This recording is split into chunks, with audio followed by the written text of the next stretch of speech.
नमस्ते सदावत्सले मातृभूमि। हम सब जानते हैं कि ऑनरेबल जस्टिस जी.आर. स्वामीनाथन को लेकर तमिलनाडु के अंदर लगातार तमिलनाडु की डीएमके सरकार लगातार प्रश्न खड़े कर रही है। यहाँ तक कि वो महाभियोग की तैयारी के लिए भी पहुँचे थे और इसके अतिरिक्त वो मिले थे अधिकारियों से। एक लेटर भी उन्होंने सामूहिक जारी किया था। उन सबके पीछे का जो उद्देश्य समझ में आता था वो सिर्फ इतना है कि कोई डीएमके या अपोजिशन के पास कोई नंबर नहीं है, यानी कि वो महाभियोग के लिए कुछ भी नहीं कर सकते।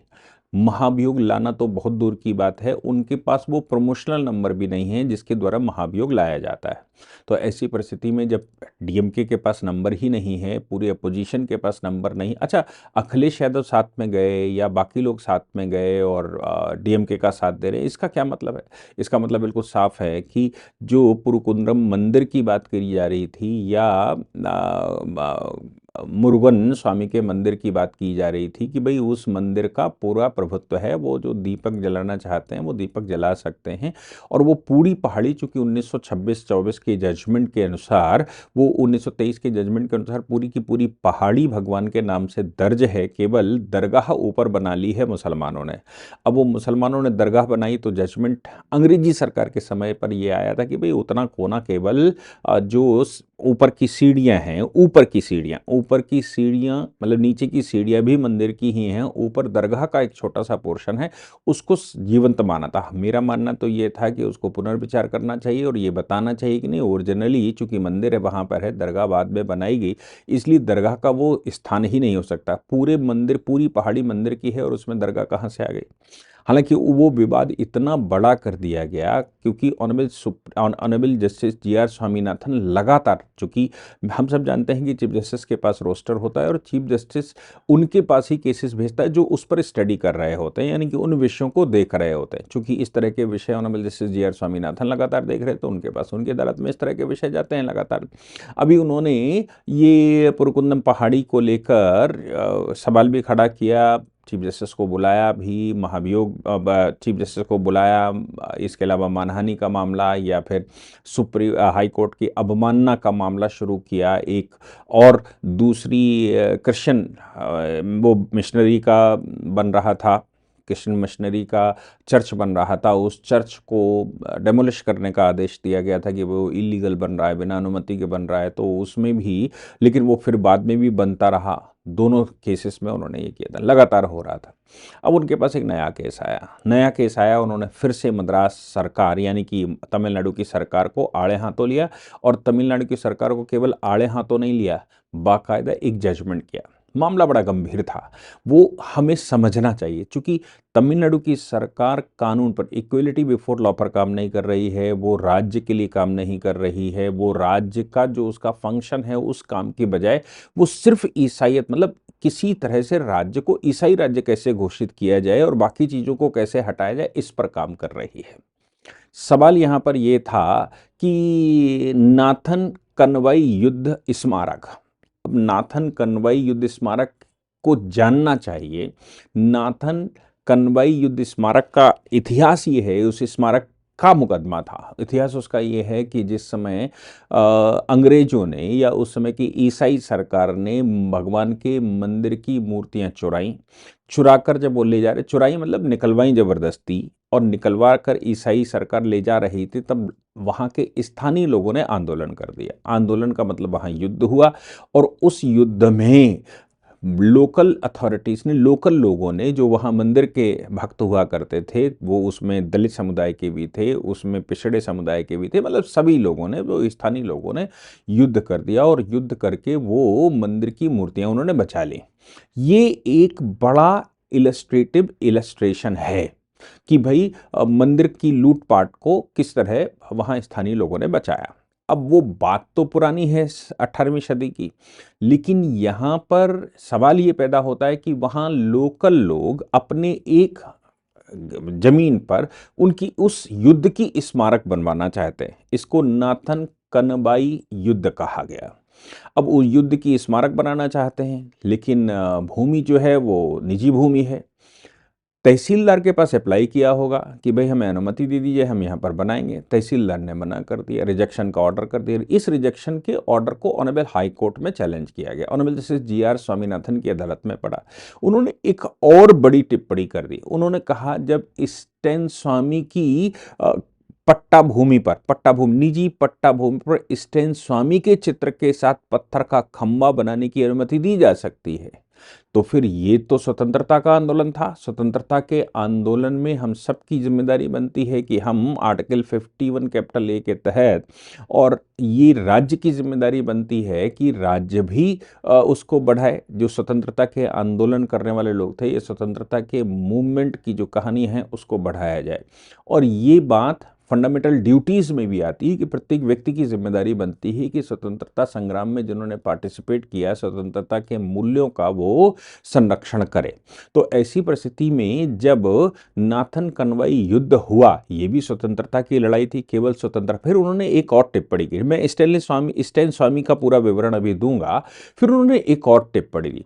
उन्होंने कहा कि भैया इस मामले में एक चीज और ध्यान रखना चाहिए कि स्वतंत्रता के आंदोलन में केवल एक परिवार की महिमा मंडन मत करिए। देखिए ये बात उन्होंने कह के बड़ा गहरा तीर मार दिया कि किसी एक परिवार का अधिकार नहीं है कि उसका महिमा मंडन किया जाए, किसी एक परिवार की ही चित्रकला नहीं होनी चाहिए, किसी एक परिवार के ही मेमोरियल नहीं बनने चाहिए, किसी परिवार का ही ये सारा वो राइट नहीं है कि भाई उन्होंने ही स्वतंत्रता में भाग लिया और उनका ही नाम आना चाहिए। तो इसलिए ये बात याद रखना चाहिए कि इस पूरे मामले में हाईकोर्ट कहता है इस पूरे मामले में ये भी स्वतंत्रता के आंदोलन का ही पार्ट था।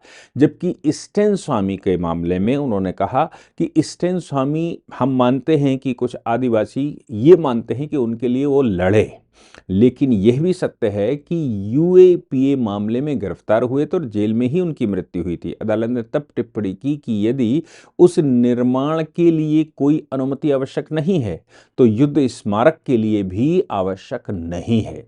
यह सत्य है कि समाज के कुछ वर्गों द्वारा स्टैन स्वामी को आदिवासी अधिकारों का वो माना जाता है, लेकिन तथ्य ये भी है कि वो कोरेगांव के केस में फंसे थे। कोरेगांव केस में उनके कंप्यूटर से सामग्रियां मिली थी और वो ये सब कुछ कर रहे थे। अब ये जो कोरेगांव वाला केस है, वो केस समझना चाहिए। कोरेगांव के केस में था क्या कि अच्छा, कोरेगांव में ये जो जो जो वो मनाया जाता है, वो मनाया भी किस लिए जाता है, ये भी एक बड़ा प्रश्न है। क्योंकि फादर स्टैनले स्वामी, ये स्टैनले स्वामी नहीं है केवल, ये फादर स्टैनले स्वामी हैं। फादर स्टैनले स्वामी मतलब ईसाईयत को बढ़ाने वाले, और आदिवासी क्षेत्रों में ये काम कर रहे थे, वनवासी क्षेत्रों में काम कर रहे थे। तो आप सब समझते हैं कि फादर अगर किसी वनवासी क्षेत्र में काम कर रहा होगा तो क्या कर रहा होगा, आदिवासियों को संरक्षित करने के लिए। इसका उद्देश्य मदद करना नहीं रहा होगा, इसका उद्देश्य सिर्फ और सिर्फ कन्वर्जन रहा होगा। ये कैथोलिक पादरी था, कहा जाता है आदिवासी अधिकारों के लिए काम कर रहा था। जन्म तमिलनाडु में ही हुआ था, ये तमिलनाडु का रहने वाला था। झारखंड में 30 वर्षों तक इसने कन्वर्जन का खेल खेला। बगैचा नामक एक सामाजिक रिसर्च और ट्रेनिंग सेंटर खोला और उसके माध्यम से जो जो आदिवासी हैं उनको मूल निवासी बताना, उनको ओरिजिनल इनहेबिटेंट बताना, बाकियों को बाहर से आ गया, ये सब कहानी वो करता रहा। ये जो पेशा कानून है उसके लिए भी उस व्यक्ति ने काम किया। लेकिन भीमा कोरेगांव वाला जो मामला है, एल्गार परिषद वाला, उसमें इसको गिरफ्तार किया गया था।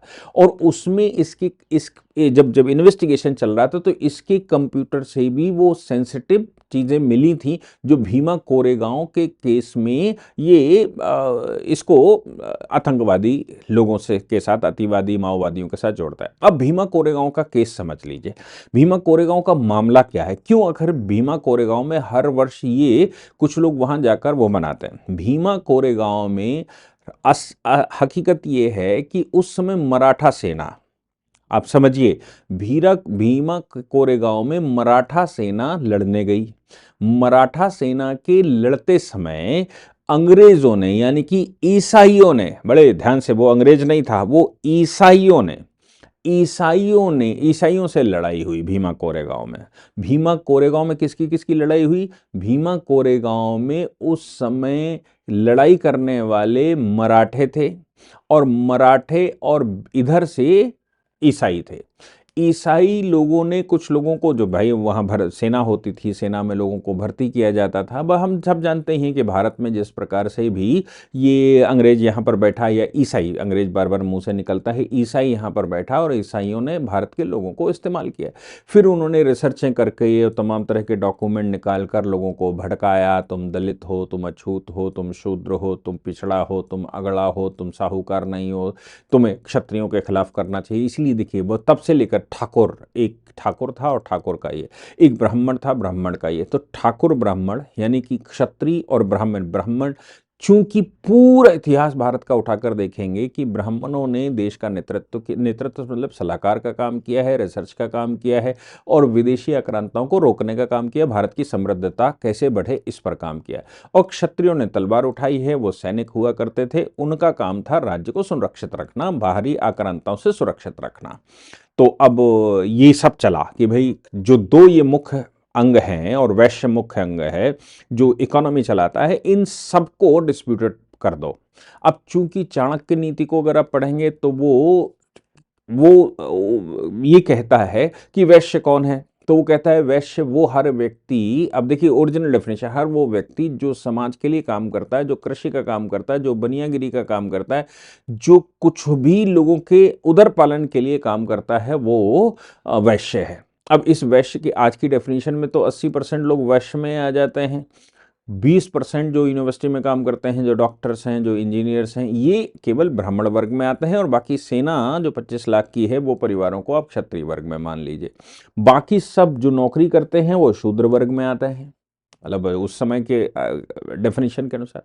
तो आज की तारीख में ये उत्सव क्यों मनाया जाता है? उत्सव इसलिए मनाया जाता था कि वहां बाद में इन लोगों ने कहा कि भाई वो जो जो ईसाई सेना में लोग भाग ले रहे थे, ईसाई सेना में जो भाग ले रहे थे वो दलित थे, वो भारत के पिछड़ा थे, वो भारत के आदिवासी थे, और उन्होंने पेशवाओं को हराया था। मतलब आप सोचो, आक्रांताओं ने पेशवाओं को हराया था।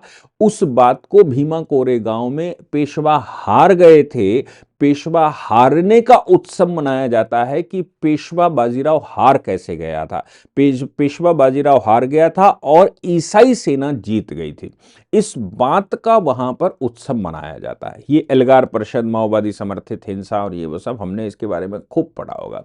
इस मामले में, भीमा कोरेगांव वाले मामले में, गौतम नवलखा, शोभा सेन, वर्णन गोन्साल्वेस और कुछ भारद्वाज, मतलब ब्राह्मण भी शामिल हैं, ऐसा नहीं है आज के ब्राह्मण शामिल नहीं है। ये वो हैं जो जेएनयू एंड कंपनी से या उसी तरह की शिक्षा लेकर आते हैं, जिनको इतिहास को मरोड़ कर पढ़ने की आदत है।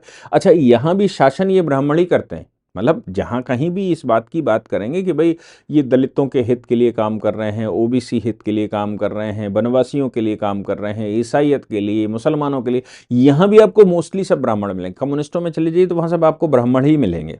तो ब्राह्मण उधर से भी लड़ रहा है और ब्राह्मणों के खिलाफ लड़ रहा है। ये भी एक एक मतलब अजीब व गरीब भारत का चरित्र है जो देखने को मिलता है। तो इस मामले में जब हाई कोर्ट के पास मामला गया तो उन्होंने कहा कि ये बात सही है कि भीमा कोरेगांव वाले मामले में ये स्टेनले स्वामी पकड़ा गया था, यूएपीए का चार्ज लगा था, देश के विरुद्ध आंदोलन का चार्ज लगा था, एनआईए ने इसकी गिरफ्तारी की थी, इसके पास सेंसिटिव डॉक्यूमेंट्स मिले थे, इसके पास वो रिसर्चें मिली थी, जो ये रिसर्च करके लोगों को पढ़ाता लिखाता था, लोगों को समझाता था, देश के विरुद्ध भड़काता था। जब उसका पत्थर लग सकता है बिना अनुमति के, यानी कि उसका पत्थर लगाने के लिए अनुमति की आवश्यकता नहीं होती, तो फिर आप बता दो कि जिन लोगों ने मूर्ति लूटी भगवान की, मूर्ति लूटते समय ईसाइयों को, अब वहां भी ईसाई था, ईसाई भीमा कोरेगांव में ईसाइयों ने जीता था पेशवाओं से। भाई पेशवा से अगर उन्होंने जीता ना होता तो ईसाई शासन भारत में कैसे आ जाता है। और यहां पर ईसाइयों को हराया था स्थानीय लोगों ने मंदिर के लिए। तो यहां पर राज्य सरकार का कहना है यहां मूर्ति नहीं लग सकती, यहां पर मेमोरियल नहीं बन सकता, यहां खंबा नहीं लगाया जा सकता, यहां आपको अनुमति नहीं है कि आप वो करें, क्योंकि हवाला ये दिया गया, कोई उसका ग्राउंड नहीं बताया। बोले अब ये तो केंद्र सरकार, मतलब जो भारतीय जनता पार्टी है उसका विचार है, ये उनका विचार है। मतलब राष्ट्र की, ये मानते हैं कि राष्ट्र का विचार भारतीय जनता पार्टी का विचार है, ये मानते हैं कि जो राष्ट्र के संरक्षण का विचार है, हिंदुत्व संरक्षण का विचार है, हिंदुत्व के लिए युद्धों का जो हवाला है वो भारतीय जनता जनता पार्टी के संरक्षण में देश में चलता है। देश को बचाने की जिम्मेदारी भारतीय जनता पार्टी की, ये वहाँ की राज्य सरकार ऑफिशियली मानती है। इसलिए उन्होंने कहा ये तो भारतीय जनता पार्टी का विचार है, या फिर अब तो वहाँ पर चुनाव होने जा रहा है और केंद्र का चुनाव होने की वजह से उस समय रोक दिया गया था और ये कर दिया गया था, वो कर दिया गया था। और अब जैसे जी आर स्वामीनाथन ने कहा कि अगर स्टेनलेस स्वामी की मूर्ति लगाई जा सकती है, उसके लिए वहाँ खंबा खड़ा किया जा सकता है, उसका मेमोरियल बनाया जा सकता है, जो कि यूएपीए में आरोपी था और उसकी मृत्यु जेल के अंदर हुई और वो जीवन भर ये सब करता रहा। वो सही बात है कि कुछ लोग उनको मानते हैं, जो मानते हैं उसके पीछे भी ढूंढना पड़ेगा वो किस लिए मानते हैं, क्योंकि कन्वर्जन करवाया होगा, मेरा मानना है इसलिए मानते हैं। पर ऑर्डर किया कि यहाँ पर बार मेमोरियल अगर बनाना चाहती है कोई व्यक्ति अपनी प्राइवेट भूमि पर, तो वो बना सकता है, उसके लिए किसी अनुमति की आवश्यकता नहीं। और हम राज्य सरकार को आदेश देते हैं कि आपके पास अगर अनुमति का कोई फॉर्मूला है तो उसको तत्काल प्रदान करें, ताकि वहाँ बार मेमोरियल बनाया जा सके और इस बात का बनाया जा सके कि मंदिरों को बचाने का काम स्थानीय लोगों ने किया था, मूर्तियों को वो संरक्षित कर पाए थे। अ, मुझे लगता है वो जो जिस प्रकार से जजमेंट कर रहे हैं honourable justice G R Swaminathan, और वो जो हवाला दे रहे हैं कि किसी एक परिवार का राइट नहीं, स्टेनलेस स्वामी का लगाया जा सकता है, फिर से विवादों में ऐसा लग रहा है कि तमिलनाडु सरकार अब उनको छोड़ने वाली नहीं है, उनके पीछे पड़कर रहेगी। लेकिन सुप्रीम कोर्ट संरक्षण दे रहा है, सुप्रीम कोर्ट में भी वो मामला आया तो सुप्रीम कोर्ट ने राज्य सरकार को हड़काया और लगातार वो काम कर रहे हैं। अब उनको बताया जा रहा था ये ब्राह्मण हैं, ये फलानी जाति के हैं, ये फला हैं, ये ऐसे हैं, ये वैसे हैं, इसलिए ऐसा कर रहे हैं और हमारा राज्य सब तमिल है, पिछड़ा है, अगड़ा है, कुछ पता नहीं क्या क्या। लेकिन मैं समझता हूँ कि वो मतलब हाई कोर्ट का जजमेंट एक साउंड जजमेंट है, उन्होंने बाकायदा क्लैरिटी दी, बाकायदा उसके उद्धरण बताए। जय हिंद, जय भारत, वंदे मातरम।